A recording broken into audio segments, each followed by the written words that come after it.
Bienvenue sur le podcast de l'Église La Bonne Nouvelle de Dijon. Merci de nous suivre afin de plonger ensemble au cœur de la Bible et d'y découvrir le message que Dieu adresse à ceux qu'il aime. Nous serions heureux de vous rencontrer un dimanche au 8B rue Jules Viol à Dijon. Bonne écoute. Bonjour à tous. Oula, on a plus de place maintenant. La moitié est partie dans le couloir, c'est ça ?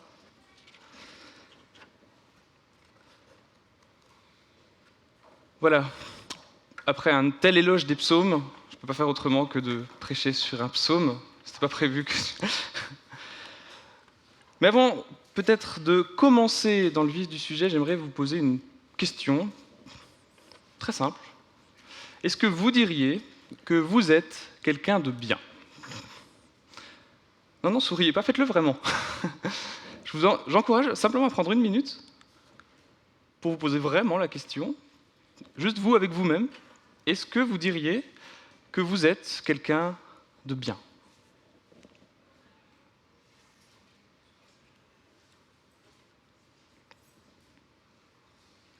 Ne répondez pas pour votre voisin, hein, pour vous.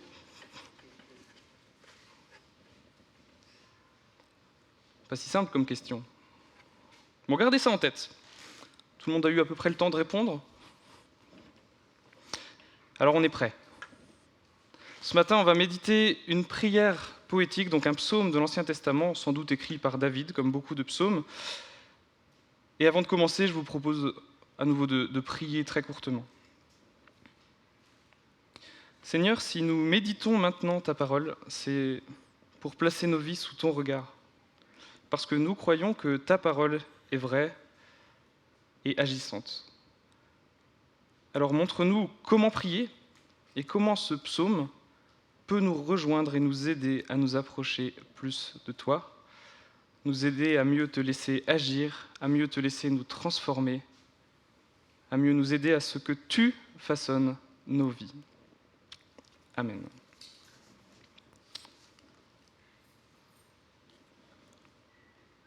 De David, psaume 26. Juge-moi, Seigneur, car je suis la voie de l'intégrité. J'ai mis ma confiance dans le Seigneur, je ne chancellerai pas. Sonde-moi, Seigneur, mets-moi à l'épreuve. Fais passer au creuset mes reins et mon cœur, car ta fidélité est devant mes yeux et je suis le chemin de ta loyauté. Je ne m'assieds pas avec les hommes faux, je ne vais pas avec les gens dissimulés. Je déteste l'assemblée des mauvais, je ne m'assieds pas avec les méchants. Je lave mes mains dans l'innocence, je fais le tour de ton autel, Seigneur, pour déclarer ma reconnaissance et raconter tous tes actes étonnants. Seigneur, j'aime le séjour de ta maison, le lieu où ta gloire demeure. Ne m'enlève pas avec les pécheurs, n'enlève pas ma vie avec les hommes sanguinaires qui ont de l'infamie dans les mains et dont la main droite est pleine de pots de vin. Moi, je suis la voie de l'intégrité. Libère-moi et fais-moi grâce. Je me tiens droit sur mes jambes, je bénirai le Seigneur dans les assemblées. Amen. Alors on peut découper ce psaume en 5 morceaux qui prennent un peu la forme d'une promenade sur une colline. C'est un peu ça que je vous propose de suivre. Et je vous propose de l'aborder en 3 points principaux. On va commencer par ce point, se laisser juger. Et quand on sera en haut de la colline, on verra s'émerveiller et louer Dieu. Et on terminera la descente par se laisser transformer. Commençons donc par le début, se laisser juger. Juge-moi, Seigneur, car je suis la voie de l'intégrité, j'ai mis ma confiance dans le Seigneur, je ne chancellerai pas. Sonde-moi, Seigneur, mets-moi à l'épreuve, fais passer au creuset mes reins et mon cœur, car ta fidélité est devant mes yeux, et je suis sur le chemin de ta loyauté. David commence sa prière en disant pourquoi il prie. C'est quoi son intention ? C'est « Juge-moi, Seigneur ». En fait, il y a des psaumes où on connaît bien le contexte de rédaction, celui-là... Je préfère dire qu'on ne sait pas parce que les commentateurs ne sont pas d'accord entre eux. Peut-être que David était pourchassé dans la difficulté, peut-être qu'il y a des circonstances qui le poussaient à avoir cette forme un peu d'autodéfense, de se justifier devant Dieu pour obtenir son secours, mais je pense que c'est assez hasardeux de dire ça. Je crois qu'en réalité, la motivation, c'est surtout celle d'un grand homme de foi qu'était David, qui veut placer sa vie sous le regard de son Dieu, qu'il reconnaît d'ailleurs, dans les 3 premiers mots, comme son Seigneur et comme son juge. Lorsque vous et moi lisons ce psaume, et peut-être que certains d'entre vous l'ont eu, j'avoue que parfois on a une vilaine pensée. Est-ce que vous vous êtes dit, quel prétentieux ce David ? Il dit quand même des phrases, « Je suis la voix de l'intégrité ». Est-ce que c'est pas un peu prétentieux ? Et d'ailleurs, si vous êtes un peu familier du livre des psaumes, c'est pas du tout le seul psaume qui dégage cette impression à la lecture. On se dit, mais pour qui il se prend ? Peut-être d'où la nécessité de corriger, alors corrigeons ensemble cette vilaine pensée. Dire « je suis la voix de l'intégrité », déjà c'est très différent que de dire « je suis parfaitement intègre », n'est-ce pas ? Et c'est encore plus différent que « je suis parfait », c'est pas la même chose. Intègre, c'est pas la perfection, c'est d'abord l'idée d'être entier. Donnez-moi un mot qui a la même racine que intègre. Pas tous à la fois. Intégral, intégralement, c'est l'idée d'entièreté, d'être sincère, honnête. Et donc je crois que la clé pour bien comprendre ça, c'est que David, il faut lire ce psaume en sachant que David sait parfaitement qu'il n'est pas parfait, sans péché. D'ailleurs, juste une manière de le voir, c'est de lire les autres psaumes de David. Il y en a plein d'autres qui nous prouvent ça. Et même celui-là, comme on va le voir un peu après. Mais en même temps, et c'est ça qui lui fait dire ça, il assume d'être sur le bon chemin, sur la bonne voie. Il assume cela, verset 1, il assume qu'il a mis sa confiance dans le Seigneur, il l'affirme. Et donc, il peut assumer ainsi qu'il est sur la bonne voie, ce chemin d'être intègre, entier devant Dieu. Et je crois que cette posture est extrêmement importante pour nous à comprendre en tant que chrétiens, parce que, en fait, nous pouvons fortement nous identifier à ces paroles, et donc, par la même occasion, nous approprier cette prière. Parce que si nous sommes chrétiens, ce que je vous souhaite, ce qui est le cas de beaucoup d'entre nous, nous pouvons dire nous aussi, en Jésus, nous voulons suivre la voie de l'intégrité, de l'honnêteté, de la justice, parce que nous avons mis notre confiance, notre foi dans le Seigneur.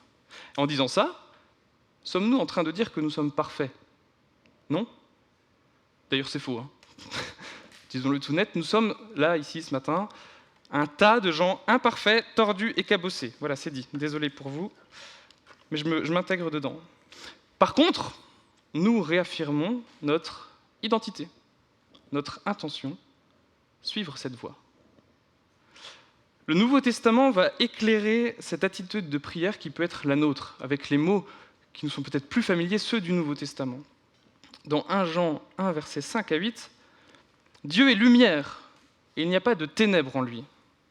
Si nous disons que nous sommes en communion avec lui, tout en marchant dans les ténèbres, nous mentons, et nous ne mettons pas la vérité en pratique. Mais si nous marchons dans la lumière, tout comme Dieu lui-même est dans la lumière, nous sommes en communion les uns avec les autres, et le sang de Jésus, son Fils, nous purifie de tout péché. » Notez bien le verset 8 qui corrige la vilaine pensée de tout à l'heure. « Si nous disons que nous n'avons pas de péché, nous nous trompons nous-mêmes, et la vérité n'est pas en nous. » Vous et moi, nous sommes pécheurs, mais si nous avons foi en Jésus, nous marchons dans la lumière du Seigneur parce que nous affirmons tout simplement que Dieu est lumière. En fait, avec les mots de David, ça donne la voie de l'intégrité, ou, autre mot, verset 3, le chemin de ta loyauté. C'est la même idée derrière. Pour David et pour nous aussi, ce qui est derrière, c'est une vie dans la foi au Dieu fidèle. Mais cette vie dans la foi au Dieu fidèle, pour lui comme pour nous, est indissociable d'une marche dans l'intégrité. Pourquoi ? Parce que Dieu est fidèle, Dieu est vrai, Dieu est loyal. On pourrait même dire qu'il est parfaitement intègre, même si c'est presque réducteur, parce que Dieu est fidèle. Au verset 2, le « juge-moi » du début devient pressant. Et là, David va déployer, vous connaissez les psaumes, il va déployer toutes ses ressources de poète pour accentuer fortement sa demande. Déjà, sonde-moi, Seigneur. Aujourd'hui, une sonde, ça sert à voir ce qui est caché, en profondeur la plupart du temps. Sonde-moi, Seigneur, scrute-moi, examine-moi, scanne-moi, fais passer ma vie au rayon X de ton regard, à la loupe grossissante. Enfin, j'essaye de donner d'autres images. Mets-moi à l'épreuve. J'aime pas trop ça. Mais ça veut dire quoi ? Fais-moi passer des examens, des tests. Donne-moi des défis, Seigneur. Secoue-moi, bouscule-moi même, pour me faire progresser dans cette voie. C'est ça qu'il est en train de dire. Mets-moi à l'épreuve. Fais passer au creuset mes reins et mon cœur. Ça nécessite peut-être une explication. Je ne sais pas si beaucoup d'entre vous font passer des choses au creuset dans leur vie de tous les jours. Faire passer au creuset, ça veut dire quoi ? Le principe, c'est de faire chauffer très fort, par exemple un métal, pour séparer le pur et l'impur. On garde le pur, généralement. Et puis mes reins et mon cœur dans la pensée hébraïque, c'est mes pensées, mes sentiments, mes décisions.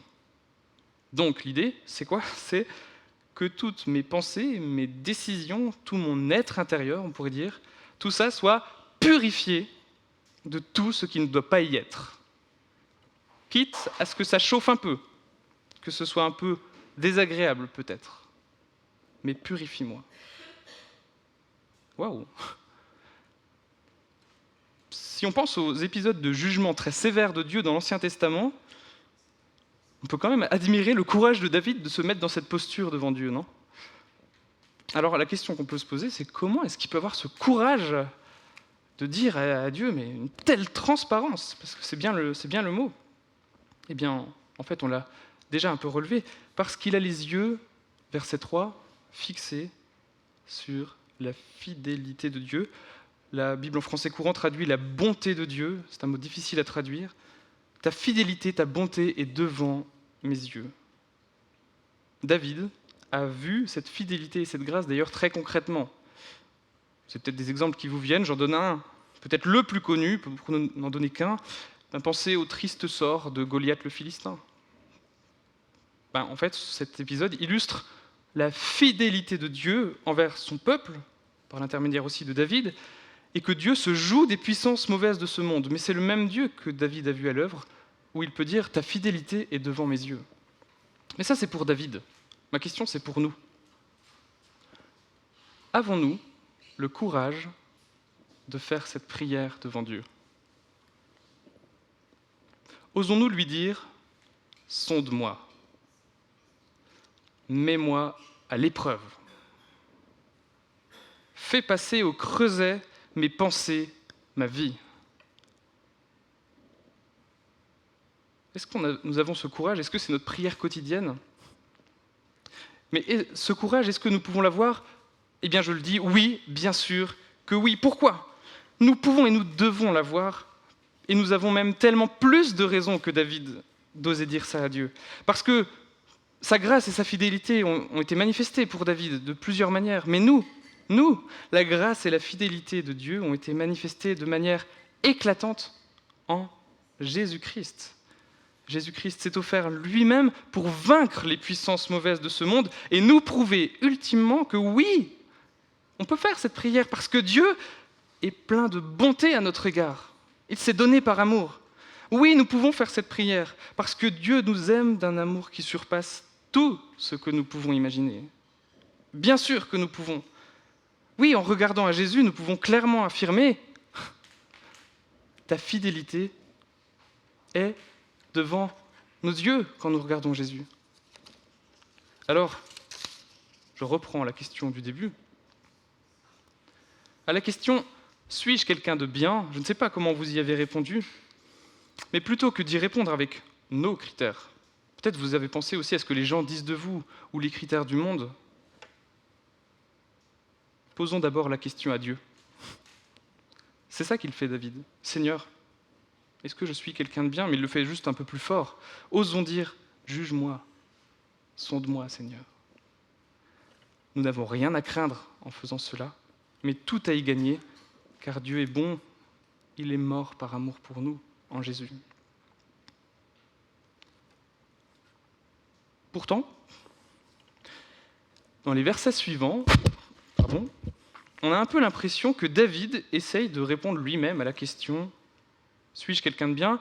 en tombant dans l'écueil de l'auto-justification, comme pour dire « je suis pas si mal, regarde, je ne m'assieds pas avec les hommes faux, je ne vais pas avec les gens dissimulés, je déteste l'assemblée des mauvais, je ne m'assieds pas avec les méchants, et voilà. » Le poète donne ici une définition du bien peut-être un peu plus selon lui, avec une technique poétique que David affectionne, celle du contraste. Et pour bien comprendre ce qu'il dit au versets 4 et 5, je vous propose qu'on essaye de reformuler ça à chaque fois de manière positive. Ça donne pour le verset 4,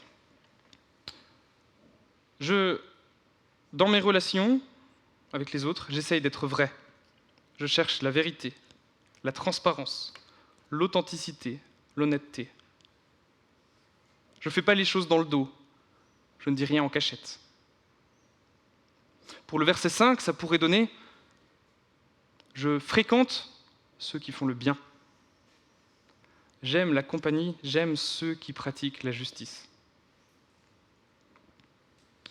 Sans aller beaucoup plus loin sur ces deux versets, j'aimerais simplement nous poser des questions un peu plus générales. Qui fréquentons-nous ? Et peut-être réfléchir à la question qui va avec. Comment est-ce que nos fréquentations nous construisent-elles ? Comment est-ce que mes fréquentations me font-elles devenir telle ou telle personne ? Quelle personne, quel genre de personne tes fréquentations sont-elles en train de te faire devenir ? C'est quand même une bonne question. Autre question, est-ce que nous manquons parfois d'honnêteté devant les autres ? Devant Dieu. Et puis si nous voulons être intègres selon la justice et la vérité de Dieu, je pose une question à ceux qui font partie d'une communauté. Est-ce que nous voyons tout l'intérêt de passer du temps en Église, et pas seulement le culte, avec des frères et sœurs qui cherchent à avoir la même vision de la vérité et de la justice, celle de Dieu ? Dernière question. Sommes-nous parfois tentés de nous justifier devant Dieu, avec parfois notre définition de ce qui est juste et vrai ?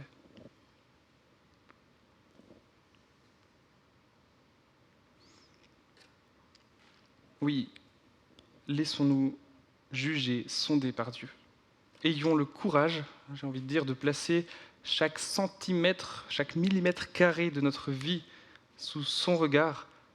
Mais je rappelle que c'est le regard du Dieu infiniment juste et bon.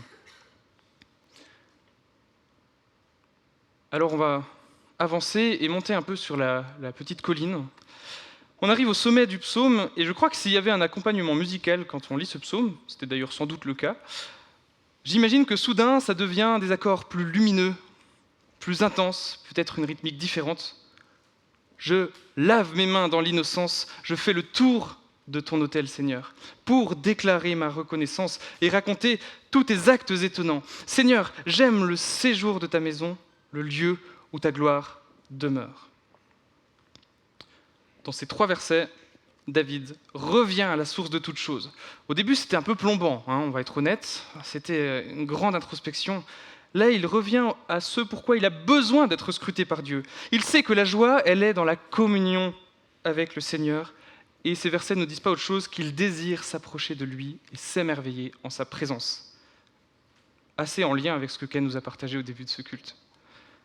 J'aimerais simplement faire 3 remarques sur ces 3 versets qui sont centraux.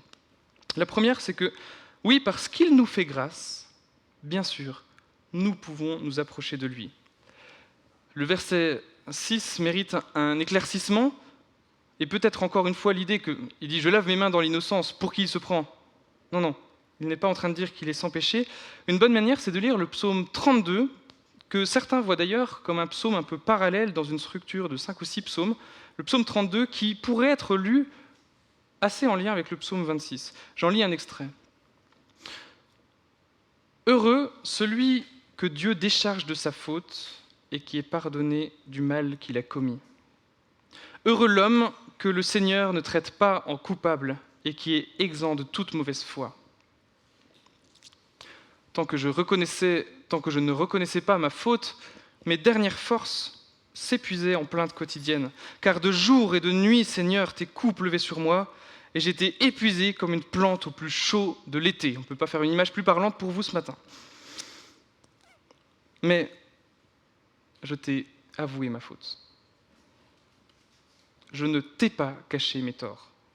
Je me suis dit, je suis rebelle au Seigneur. Je dois le reconnaître devant lui. Et toi, tu m'as déchargé de ma faute. David n'était pas innocent, et il le savait. Mais par sa totale transparence et, un mot qui rime, sa repentance devant Dieu, il peut s'abandonner au Dieu de grâce qui peut, lui, le rendre innocent à ses yeux. Mais là, c'est frappant parce que nous sommes dans l'Ancien Testament, bien avant que l'apôtre Paul nous parle de justification ou autres termes associés. Comme par exemple dans Romains 4, verset 25, Jésus-Christ a été livré pour nos fautes et Dieu l'a ressuscité pour que nous soyons déclarés justes, déclarés rendus innocents. On a la même idée. Car oui, je l'affirme, pour nous, c'est bien le sang de Jésus, sa mort à la croix, qui affirme l'amour et la justice de Dieu. Et David en a eu bien sûr une sorte de préfiguration. Et d'ailleurs, on trouve des échos troublants des psaumes à la fois 26 et 32 dans le Nouveau Testament.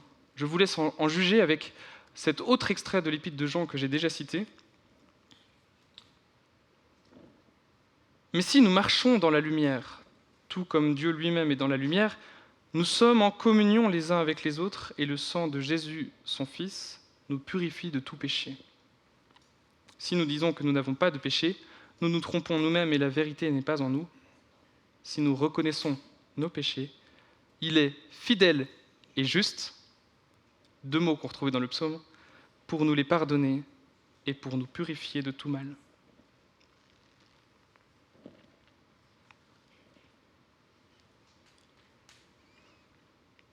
Deuxième remarque que l'on peut faire sur ces versets centraux de ce psaume. Oui, décidément, lorsque nous apprenons à nous approcher de Dieu, nous ne pouvons, je crois, que nous émerveiller et le louer. Nos péchés, nos fautes, c'est une barrière qui nous sépare de Dieu. Mais ce que David a compris, c'est que Dieu, dans son amour et sa bonté, veut briser cette barrière. Nous savons que c'est en Jésus que cette barrière a été définitivement pulvérisée. David, pour parler de lui, il connaît la bonté, le pardon, la fidélité de Dieu. Toutes ces choses, elles lui ont été racontées par l'histoire de son peuple, l'Israël de l'Ancien Testament. Il les a même expérimentées, je l'ai dit tout à l'heure. Et c'est pour cela qu'il tient à s'approcher de Dieu. On pourrait se dire pourquoi ? Pourquoi est-ce qu'il veut venir dans sa présence ? La réponse est au verset 7. Pour déclarer ma reconnaissance et raconter tous tes actes étonnants. On peut traduire aussi par tes merveilles, pour raconter tes merveilles. Dire merci, raconter ses merveilles, ça s'appelle la louange. Et c'est la réaction la plus évidente lorsqu'il est saisi par la bonté de Dieu. Ça, c'était pour David, mais à nouveau pour nous. Mais nous avons la révélation complète de l'amour et la justice de Dieu en Jésus-Christ. Nous avons les témoignages dans les évangiles, dans les épîtres, de ceux qui ont vu Jésus, Dieu incarné, de ceux qui l'ont vu vivre et s'offrir pour le salut de l'humanité. Nous pouvons lire dans le Nouveau Testament les actes étonnants, les merveilles de Dieu, sa gloire, son projet absolument merveilleux de restauration du monde. Alors quand nous prenons conscience de ça, la question est, que faisons-nous ? Réponse au verset 7. Le verset 7, je crois, pourrait résumer le fondement d'une vie chrétienne, c'est-à-dire de la vie de ceux qui ont été éblouis par l'amour de Dieu manifesté en Jésus, déclarer notre reconnaissance, louer, raconter tous ces actes étonnants, ces merveilles.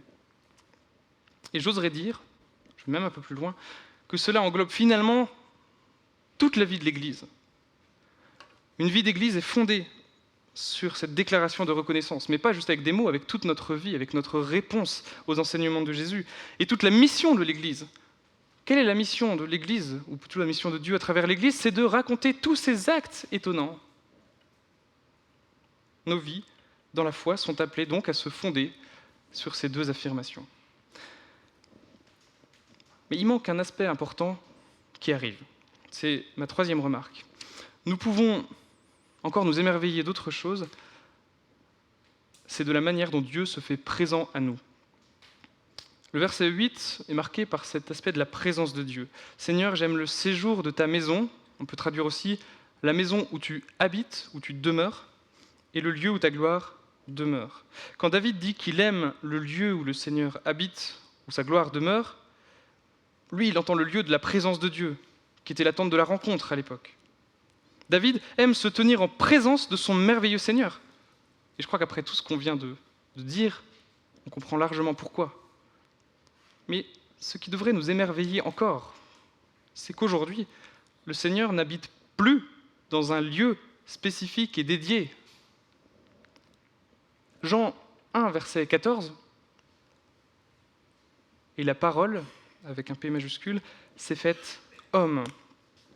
Elle a habité parmi nous, pleine de grâce et de vérité, et nous avons contemplé sa gloire. Une gloire comme celle du Fils unique venu du Père. Notre foi se fonde sur cette affirmation: Jésus a habité parmi nous.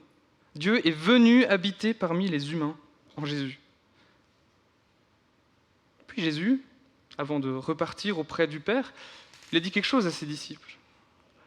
Toujours dans le même évangile, versets 16 et 17 du chapitre 14. « Quant à moi, dit Jésus, je prierai le Père et il vous donnera un autre défenseur afin qu'il reste éternellement avec vous. Qu'il reste éternellement avec vous. L'Esprit de la vérité, que le monde ne peut pas accepter parce qu'il ne le voit pas et ne le connaît pas. Mais vous le connaissez, car il reste avec vous et il sera en vous. » Il sera en vous. Notez comment est appelé l'Esprit Saint ici. C'est très en lien avec le message du psaume. L'Esprit de vérité. De l'intégrité, c'est proche. David s'émerveillait de pouvoir entrer dans la présence de Dieu. Combien plus nous pouvons nous émerveiller que Dieu vienne lui-même en nous, aussi imparfaits et tordus que nous sommes, par son Esprit. Nous, le peuple de Dieu, l'Église, nous sommes la demeure de Dieu aujourd'hui. Nous, le peuple de Dieu, l'Église, nous sommes la demeure de Dieu aujourd'hui. Et c'est parce que son Esprit est en nous que nous sommes en mesure de progresser sur quoi? Sur la voie de l'intégrité, de la bonté et de la justice. C'est notre redescente. Se laisser transformer. La musique était avec des accords majeurs. Après cette envolée pleine d'émerveillement, la musique se fait sans doute plus calme. On imagine, hein. On entame la redescente parce qu'après avoir contemplé, loué, raconté Dieu, et bien comme David, nous devons redescendre dans la vie quotidienne, celle où il y a des courses à faire, des factures à payer, celle où il fait chaud l'été, très chaud parfois. En fait, la vie ordinaire. Mais une vie ordinaire remplie par son esprit et environnée de sa grâce. Et les versets 9 et 10 répondent aux versets 4 et 5. Et ils sont assez curieux. Parce qu'on a l'impression que rien n'a changé et que David retombe dans l'auto-justification ou même la critique des autres. Regardez bien, ne m'enlève pas avec les pécheurs, n'enlève pas ma vie avec les hommes sanguinaires, qui ont de l'infamie dans les mains et dont la main droite est pleine de pots de vin. Ça ressemble, hein? Mais si on regarde de plus près, est-ce que vous voyez beaucoup de « je ». Je fais ci, je ne fais pas ça. À la place, il y a une demande. Ne m'enlève pas, n'enlève pas ma vie. Et ça change tout. Parce que quand il est dans une attitude de demande, il se rappelle encore mieux maintenant qu'il a besoin que Dieu agisse. Et donc que tout n'est que don de sa part, et donc qu'il peut lui demander. Ce n'est pas par ses propres forces ou autres. Sa prière se transforme en demande. par rapport à son Dieu. Je crois que ces deux versets nous rappellent d'ailleurs une prière bien connue que Jésus lui-même nous a enseignée. Ne nous laisse pas entrer en tentation, mais délivre-nous du mal. Si nous faisons cette prière, c'est bien que ce n'est pas nous qui pouvons résoudre quoi que ce soit, mais que nous avons besoin de lui pour ne pas nous laisser entrer en tentation et nous délivrer du mal. Ceux qui sont désignés ici par des jolis noms d'oiseaux, les pêcheurs, les hommes sanguinaires, ils ont de l'infamie dans les mains. Bref, ils commettent des choses terribles, et d'ailleurs ce qu'ils ont en commun, c'est que c'est toujours pour leur propre intérêt, sans doute. Ils magouillent, ils intriguent, ils tuent, ils maltraitent, ils corrompent. Et là on se dit comment ça peut nous rejoindre ces versets-là. Pensez au contraste. Le contraste. Émerveillés par notre Dieu, nous cherchons sa justice. Et en reprenant ces mots, on peut en savourer les contrastes si on les tourne en positif. Je vous propose de le faire, c'est bien sûr mon interprétation. Le verset 9, la première affirmation, pourrait donner « Ne soyons surtout pas des pécheurs qui restent rebelles, mais au contraire, laissons nos cœurs être restaurés par son esprit et progressons dans sa justice. » Ne soyons pas, surtout pas, bien évidemment, des hommes sanguinaires, mais au contraire, quel est le contraire, l'extrême opposé? Des disciples qui œuvrent pour la vie, pour la paix, pour la justice entre les hommes, pour la restauration des vies brisées par son esprit.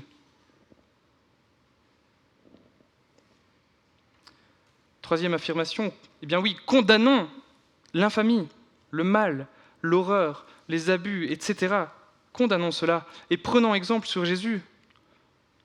Pleurons avec ceux qui pleurent, soyons du côté des persécutés, semons derrière nous la restauration, la réconciliation.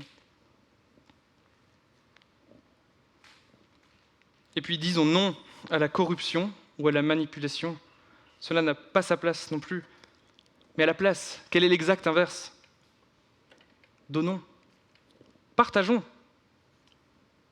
Nous avons un trésor dans les cieux. Donnons, partageons. On n'aura plus ce genre de problème.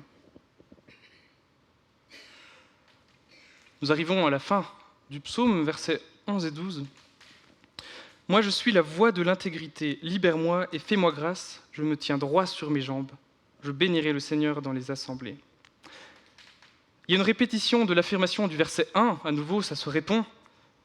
Mais maintenant, cette affirmation « Je suis la voie de l'intégrité », elle a toute la saveur du chemin parcouru. Comme au verset 1, je ne cache pas que c'est un chemin, ça reste une marche. C'est pas acté, il dit toujours pas qu'il est parfait, mais qu'il est en marche sur cette voie. C'est continu, c'est progressif, et ça doit nous rassurer. Cependant, dans le verset 11, qui répond au verset 2, la demande a changé. Au verset 2, il disait « Sonde-moi, examine-moi ». Là, il a passé l'examen. En gros, il a été recalé. Alors il dit « Sans toi, je ne peux rien faire. Libère-moi et fais-moi grâce. » En passant par l'adoration du Dieu juste et infiniment bon, David sort avec une attitude humble qui reconnaît simplement son besoin de la grâce et de l'action de Dieu en lui. « Libère-moi et fais-moi grâce. » C'est la prière du pécheur, la prière de celui qui s'est fait avoir par les pièges des tentations de ce monde ou du diable. Vous voyez bien de quoi je veux parler. Et de celui qui a besoin d'en sortir, mais qui sait qu'il a besoin de Dieu pour ça. Libère-moi et fais-moi grâce. Vous vous rappelez au début, je vous avais demandé si vous étiez quelqu'un de bien. Suis-je quelqu'un de bien? Cette prière nous pousse à reconnaître, je l'ai déjà dit, que en fait votre réponse, notre réponse, elle importe peu. Mais celle de Dieu, elle est essentielle. Et c'est à peu près ça. Je le dis avec mes mots et ma compréhension. Je crois qu'à cette question, Dieu répond à peu près non. Non, tu n'es pas quelqu'un de bien. Mais je t'aime et je te pardonne. Je suis même prêt à donner ma vie par amour pour toi. Et je veux te faire devenir quelqu'un de bien, à mes yeux. Laisse-toi transformer par moi. Laisse-moi entrer entièrement, pas un petit peu, entièrement, intégralement dans ta vie. La voie de l'intégrité, c'est la marche de toute une vie, et elle se vit dans l'humilité et la dépendance au Dieu de grâce. C'est, je crois, avec cela en tête, qu'alors David peut dire « Je me tiens droit sur mes jambes ». Aujourd'hui, on a une autre expression, c'est « je me tiens droit dans mes bottes ». C'est à peu près la même idée. Je me tiens droit sur mes jambes, pas parce que je suis irréprochable, mais parce que j'ai confiance en toi. Parce que je veux me laisser transformer par toi. Vous connaissez le chant ?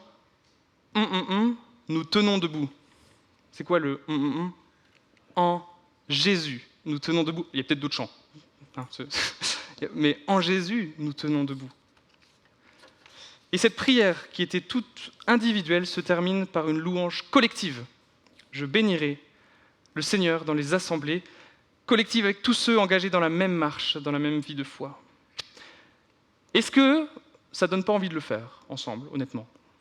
Alors, avant que le groupe de louanges se dise « mince, c'est à nous », ça va être à vous, parce que nous allons pouvoir mettre ça en pratique, bénir le Seigneur dans les assemblées. J'aimerais simplement vous inviter à prier ensemble, de manière très simple, en relisant ce psaume, lentement. Mais je vous invite à le faire, peut-être les yeux fermés, en tout cas pour vous, à le transformer vraiment en une prière à Dieu, en sachant qu'il l'entend.